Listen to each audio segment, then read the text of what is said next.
सरदार वल्लभ भाई पटेल के रास्ते में जब कांग्रेस पैदा हुई थी तब भी नहीं चली।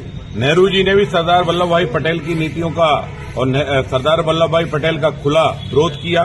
इंदिरा जी ने खुला विरोध किया। सोनिया जी और राहुल गांधी जी तो आज दिनांक तक खुला विरोध करते ही आ रहे हैं। कांग्रेस कभी भी ना तो सरदार वल्लभ भाई पटेल को स्वीकार कर सकती, न कभी बाबा साहब अम्बेडकर को स्वीकार कर सकती, न नेताजी सुभाष चंद्र बोस को स्वीकार कर सकती, न लोकमान्य बाल गंगाधर तिलक को स्वीकार कर सकती, न लालपाल बाल को स्वीकार कर सकती।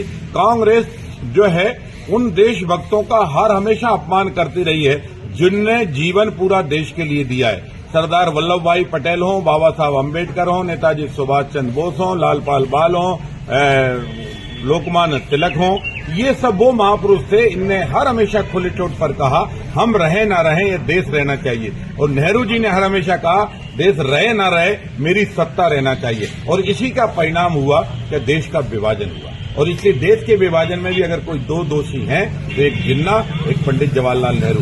दोनों सत्ता के भूखे थे। दोनों की भूख के कारण भारत माता का विभाजन हुआ।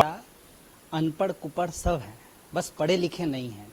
अगर इतिहास को थोड़ा भी पढ़ लेते तो कांग्रेस के अध्यक्ष रहे और भारत के पहले गृह मंत्री रहे सरदार पटेल जी के बारे में उल जलूल बयानबाजी नहीं करते। कांग्रेस पार्टी के नेता के तौर पर, अध्यक्ष के तौर पर हमने उन्हें सम्मान दिया।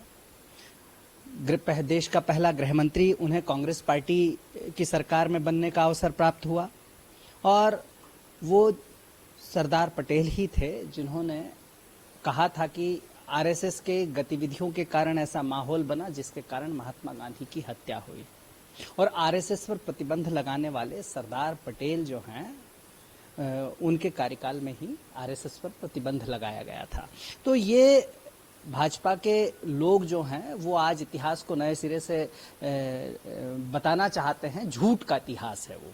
सच्चा इतिहास ये है कि सरदार पटेल कांग्रेस के अनुशासित सिपाही थे, हम सबके नेता थे।